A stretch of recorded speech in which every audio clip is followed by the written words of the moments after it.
Konfit Indonesia. Ayo ikuti keseruan kita.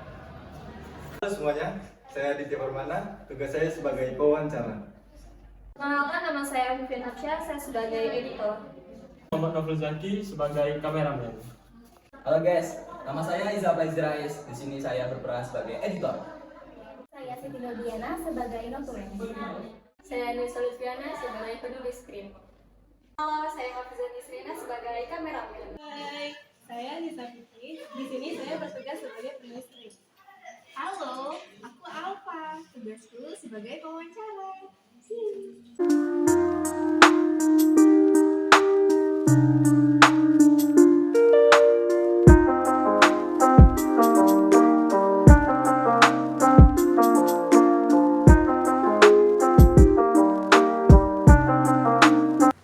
Assalamualaikum warahmatullahi wabarakatuh. Selamat pagi semuanya. Kami mahasiswa psikologi Universitas Muhammadiyah Lampung. Bersama saya Adit. Saya Alfa, yang pada hari ini berkesempatan untuk mewawancarai Bapak Mudrika Yulianto, Head of HR NGA Area Sumatera 1, PT Java Konfit Indonesia.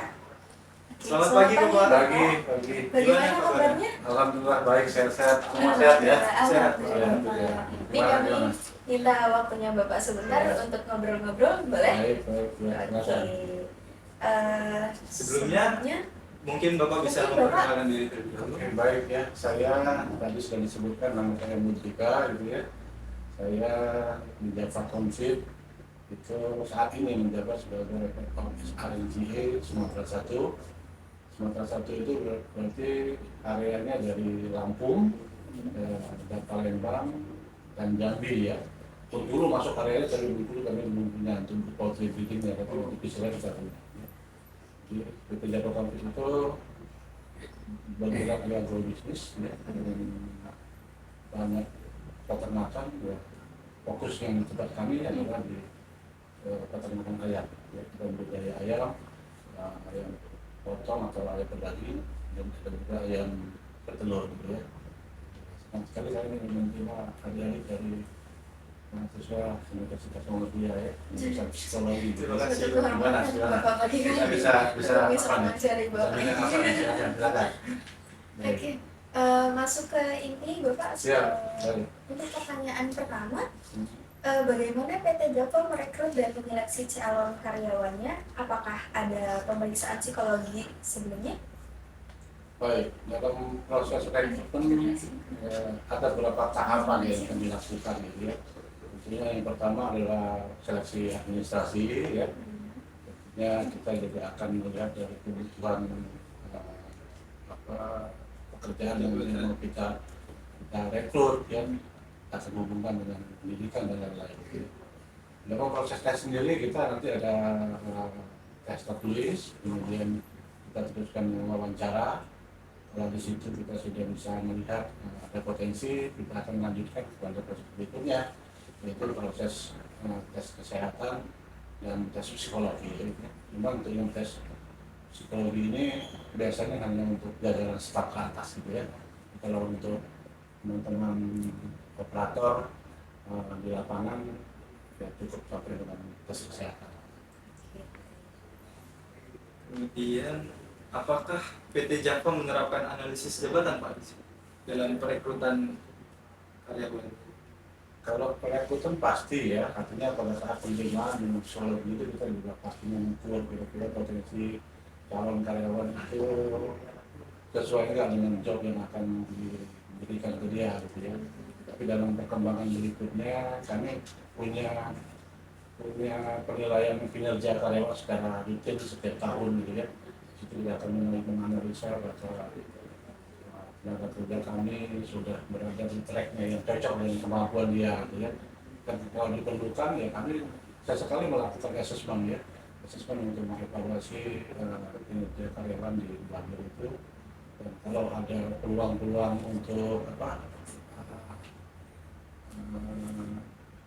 potensi kenaikan bidang karir dan lain-lain, kita lakukan asesmen yang tentunya melibatkan pihak ketiga ya, bersama dengan psikolog dari Lampung dan Palembang. Seperti itu. Kemudian nih Bapak, Di PT Java sendiri, apakah menerapkan analisis jabatan untuk mempertimbangkan aspek dari psikologis dalam deskripsi pekerjaan? Tentunya pastilah ya, kita menempatkan orang pada posisinya itu harus diukur dengan potensi dirinya, gitu ya. Kalau kita paksakan misalnya seorang penyanyi, kita suruh dia bekerja sebagai penulis juga tidak akan ketemu, gitu. Dan itu pasti ya. Jadi dalam proses psikolog itu kita akan minta, kita sampaikan kepada pihak ketiga, kita akan mengukur job pekerjaan ini apa saja yang dia lakukan, kemudian dibutuhkan apa aspek-aspeknya, pasti kita menjadi pertimbangan. Kita akan ukur setiap tahun apakah hasil penempatan itu sesuai, kalau tidak akan ada rotasi. Adakah langkah-langkah yang diambil oleh PT Java untuk memastikan kesejahteraan mental dan emosional karyawan?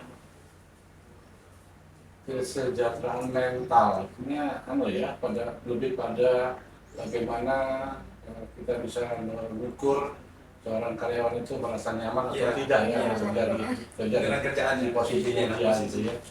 Ya tentunya pasti kita ukur lah ya, program-program juga kita coba buat ya, yang kita akan membangun suasana nyaman ya. Kita juga selalu mengedepankan tim kerja yang baik gitu ya. Kalau kerja itu yang paling nyaman ya tim kerjanya sama-sama solid gitu ya. Kita selalu bangun gitu ya. Baik itu berupa kegiatan gathering ya, kegiatan kebersamaan, olahraga itu kita programkan. Di training sendiri kita juga beberapa kali training yang prinsipnya adalah membangun tim, jenis tim building dan lain-lain gitu ya. Kita teman-teman nyaman bekerja, kemudian ya kita tentunya berharap akan mendapatkan hasil yang baik dari mereka.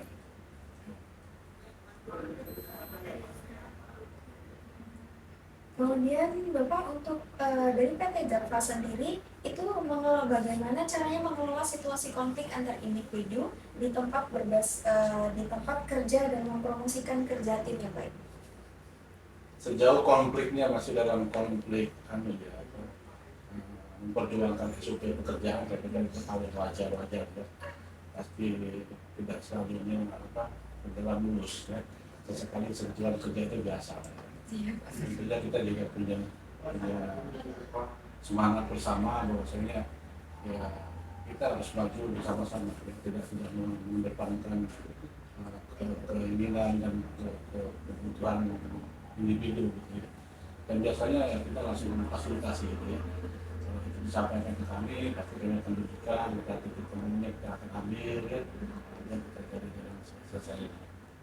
Tapi kalau memang konfliknya itu sudah menjurus konflik radikal gitu ya, kita tegas pada aturan biasanya persetujuan, apalagi yang ya mungkin tapi sudah ada konflik fisik itu ya kita tegas kita kerjakan sesuai dengan aturan yang berlaku.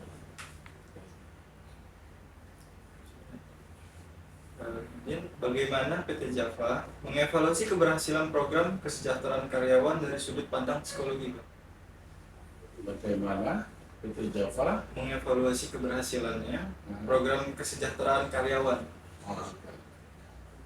Kalau saya nilai kesejahteraan itu tidak hanya diukur dari secara material ekonomis ya. Kali ini kita berhadapan dengan adik-adik dari psikologi, kita lebih mengukur kesejahteraan secara mentalnya mungkin ya. Ya kita evaluasi sih sebenarnya setiap tahun sekali gitu ya, kita evaluasi dalam penilaian itu bagaimana karakter, kemudian gaya dan kinerja seorang karyawan kita ukur gitu ya. Jadi kalau saya secara pribadi yang paling gampang ukurnya itu selagi dalam pertemuan tripartit kita ya keluhannya tidak ada gitu ya, teman-teman bekerja dengan nyaman gitu ya, dibuktikan mungkin ya seperti saya itu kok betah kerja di Java sampai 26 tahun gitu ya. 26 tahun. Saya itu udah jadi ukuran kesejahteraan gitu ya, ukuran kesejahteraan secara psikologi loh, rasanya karyawan itu bekerja di sini cukup nyaman gitu ya. Nah, pasti kita selalu ada sharing-sharing, kemudian briefing secara rutin dari lapor di kantor, sehingga kalau ada masalah semuanya bisa diselesaikan secepatnya dan dipendam. Hasil ya kita berharap ya semuanya merasakan nyaman. Itulah ukuran kesejahteraan menurut saya gitu ya. Jadi kalau untuk ukuran kesejahteraan secara ekonomis itu akan sangat luas sekali, ya tidak akan bisa diukur ya. Kira-kira gitu menurut saya. Ya, Nah, berarti PT Java ini luar biasa ya Bapak ya, semuanya terstruktur dengan baik, baik dari karyawannya maupun dari petinggi dan juga bahkan kesejahteraan mentalnya pun diperhatikan oleh perusahaan. Karena membangun mental itu lebih penting. Iya. Kalau mentalnya sudah bagus, ya kerja apapun ya tidak akan jadi beban. Kan suasananya jadi enak. Yang pasti ya kita dalam proses itu sudah mengalir aja dengan SOP yang ada. Oke, baik. Terima kasih Bapak atas kesempatan wawancaranya. Sudah selesai. Ya sama-sama, saya juga terima kasih. Saya juga bangga dan senang hari ini ya dikunjungi adik-adik dari Universitas Muhammadiyah Kota Lampung. Ya, kalau ada hal yang cocok silakan diambil. Kalau ada aturannya itu keterbatasan, mudah-mudahan bermanfaat. Ya, terima kasih. Oke teman-teman, sekian wawancara dari kami. Kurang dan lebihnya kami mohon maaf. Terima kasih. Wassalamualaikum warahmatullahi wabarakatuh.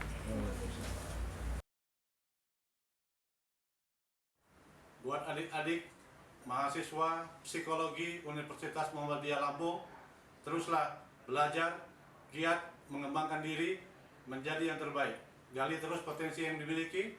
Suatu saat nanti kalianlah yang akan memimpin negeri ini. Semangat, jaya selalu. Terima kasih.